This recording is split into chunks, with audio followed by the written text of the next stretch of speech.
आपने पिछले इंटरव्यू में कहा था मैं बीजेपी से टिकट मांग रहा था लोकसभा का, नहीं मिला तो नहीं लड़ा। मेरी माता जी का आपने इंटरव्यू नहीं सुना कल का? क्या उन्होंने कहा मेरे बेटे को टिकट मिल रहा था, मैंने मना किया। आप दैनिक भास्कर का इंटरव्यू उठा के सुनिएगा। हमने तो आपका इंटरव्यू किया था, आपने कहा था उसमें। भाई हमारी एक आदत है, अगर आप मेरे ट्वीट पढ़ते होंगे ना, मैं लाग लपेट की बातें नहीं करता, सीधी बात। जैसे मैंने जब मुझे टिकट नहीं मिला तो मैंने ट्वीट किया कि बड़ा दुख हो रहा है, बड़ा असहज महसूस कर रहा हूं। एकदम ये नहीं कि ये वो फलाना, कोई लाग लपेट की बात नहीं।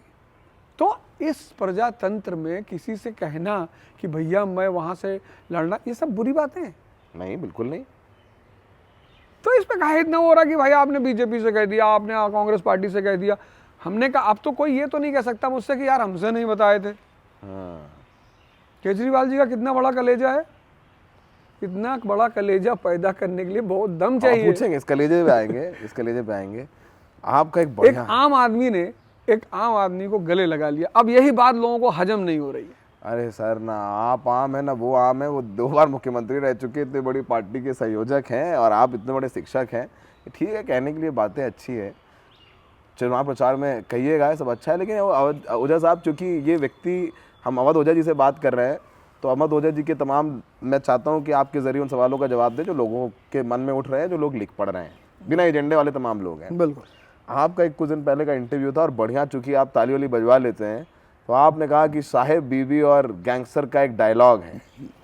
आपसे पत्रकार ने पूछा कि आप बीजेपी के, कांग्रेस के, सबकी तरफ है, मतलब आपके आइडियोलॉजी ने कहा कि साहेब बीबी और गैंगस्टर का एक डायलॉग है, बहुत फेमस। जिमी शेरगिल से पूछती है एक्ट्रेस कि आप वेजिटेरियन है या? जिमी शेरगिल से नहीं पूछती, किसे? वो पूछती है उससे, वो जो हरियाणा का एक्टर है, हुड्डा से रणदीप हुड्डा से कि आप वेजिटेरियन लेंगे, नॉन वेजिटेरियन लेंगे? वेजिटेरियन है, नॉन वेजिटेरियन है? रणदीप हुड्डा कहते हैं मैं मौकाटेरियन हूँ। तो आपने अपने आप को मौकाटेरियन कह दिया। आप एक बात बताइए मुझे, जब एक रास्ते पर 10 बसें चल रही हो एक ही रूट पे, तो आप इंतजार करेंगे कि 901 नंबर की, या उसी में बैठेंगे? भैया कानपुर के हैं ना? हाँ। और कानपुर कौन कौन सी ट्रेन जाती है? मगध जाती है, पुरुषोत्तम जाती है, प्रयागराज जाती है। आपने कहा साहब हमने कसम खाई है गंगा मैया की कि हम भैया बैठेंगे तो प्रयागराज में बैठेंगे, तब कानपुर नहीं जाएंगे क्या? आइडियोलॉजी या अरे तो किसकी आइडियोलॉजी बुरी है? आपको प्रयागराज की आइडियोलॉजी बुरी लगती है? जो टिकट दे दे उसकी आइडियोलॉजी ठीक है। टिकट की बात ही नहीं है इसमें। लड़ेंगे ना चुनाव, ये तो डिसाइड करेगी पार्टी। मैं कहाँ डिसाइड? क्लास में भैया, स्कूल में आप पढ़े ना, तो आपने कभी जाके प्रिंसिपल से कहा कि सर कल मॉर्निंग में 8 बजे फिजिक्स का क्लास नहीं होना चाहिए, हिस्ट्री का लगाओ ओझा सर को? बहुत मारा होता प्रिंसिपल। डिसिप्लिन और संगठन, पार्टी और संगठन, स्कूल, ये सब डिसिप्लिन से चलते हैं। अगर डिसिप्लिन खत्म, संगठन खत्म, स्कूल खत्म। इसीलिए तो हमें ड्रेस पहना जाता था स्कूलों में, टाई लगाए, बेल्ट लगाए, बैच लगाए। इसलिए लड़का तड़पता है कॉलेज जाने के लिए कि कॉलेज पहुंचे, कॉलर उठाए, चश्मा इसे लगाए, रिंग नचाते हुए जा रहे। साहब ये पार्टी है, ये स्कूल है, संगठन है। यहाँ एक कैप्टन है, अगर वो कहेगा अवध ओझा में, जी सर फील्डिंग करनी है लॉग ऑन पे, जी जी साहब। यहाँ पार्टी से बड़ा कोई नहीं है। सिर्फ एक ही भारत में नेता है जो पार्टी से बड़ा था, और 1942 में उस आदमी ने कहा था कि मेरी बात अगर नहीं मानोगे तो इस देश की मिट्टी से इतना बड़ा तूफान खड़ा कर दूंगा। मोहनदास करमचंद गांधी। जब उन्होंने नारा दिया ना क्विट इंडिया, तो कांग्रेस थोड़ा सा सहमी हुई थी। बाकी जितने लोग कांग्रेस छोड़ के गए बाद में लौट गए, जी बाबूजी गलती हो गई।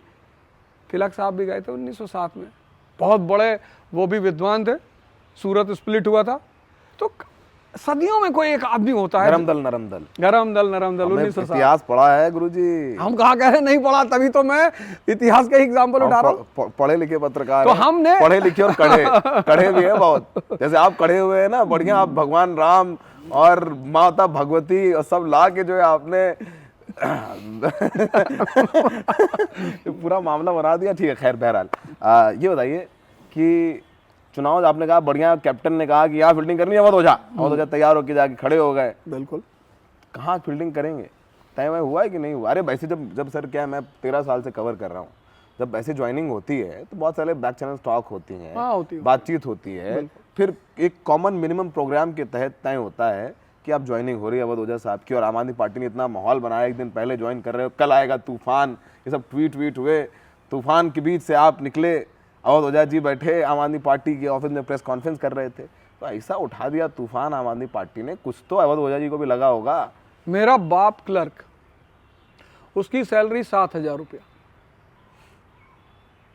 और इस पैट्रियार्कियल से ज्यादा इस देश की जो डेमोक्रेसी, उसका फीचर पता है क्या है? उसका फीचर है हायरार्कियल डेमोक्रेसी। उस हायरार्कियल डेमोक्रेसी में जहां बाप को बेटा सक्सीड करता है, वहां केजरीवाल जी ने एक मामूली से क्लर्क के लड़के को उठाकर गले लगा लिया, तो लोगों को इतनी दिक्कत हो गई, हाई बना दिया, ये कर दिया, तूफान निकाल दिया। अरे भैया भैया बताइए शुक्ला जी, आज इतना मजा आया ना आपका इंटरव्यू करके मुझे कि देखो क्लर्क का लड़का अवध ओझा आज जो है पिताजी को आपके नाम से जान रहे होंगे लोग, कहीं अवध ओझा के पिताजी हैं, और अब आप यहाँ पर जो है जो हम्बल बने हैं, आप हम्बल कि एक क्लर्क के लड़के को। मेरे पिताजी का वीडियो अभी उस पे है, उनका इंटरव्यू भी है। तो हाँ, उनकी वो क्लर्क जरूर थे, पर उनकी सोच क्लर्क वाली नहीं थी। हमसे कहते थे बेटा हम जिंदगी में एक अच्छा जूता नहीं पहन पाए। हमने कहा है कहीं हम नौकरी की है यार, तुम मत करना। जैसे कबीरदास जी हैं तो बेचारे जुल्हा, लेकिन भगवान जैसी सोच है उनके पास। और तुलसीदास जी ने कहा ही जाकी रही भावना जैसी।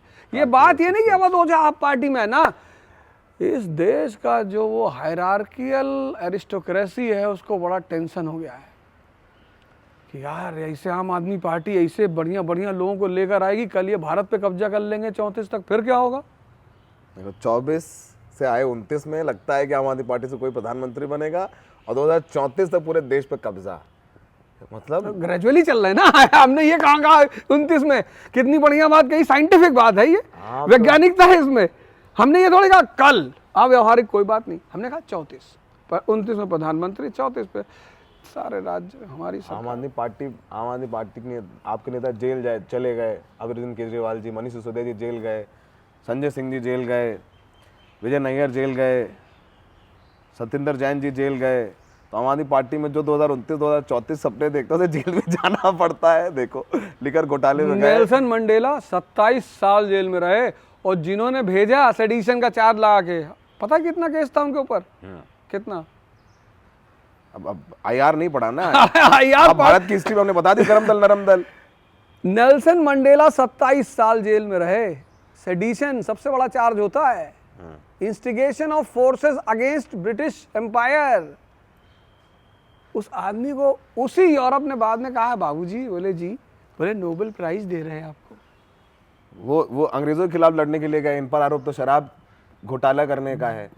आरोप है ना, शराब आरोप है। हाँ, आरोप भगवान राम पे लगा दिया लोगों ने। अरे भगवान राम, लो भैया आप जो कह रहे हो।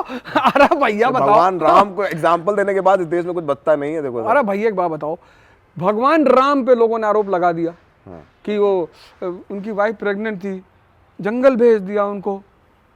आरोप कौन सी बड़ी चीज है?